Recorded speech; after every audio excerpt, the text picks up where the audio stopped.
አባቴ ማህተሜን አልበጥስም ትኖራለች ለዘላለም።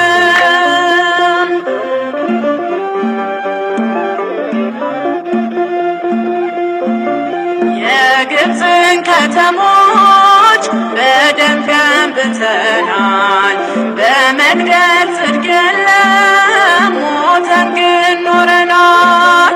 ማይተብሽን ፍቺ በጥሺው ቢሉኝ እኔስ ከናንገቴ ውሰዱት አልኩኝ። ተዋህዶ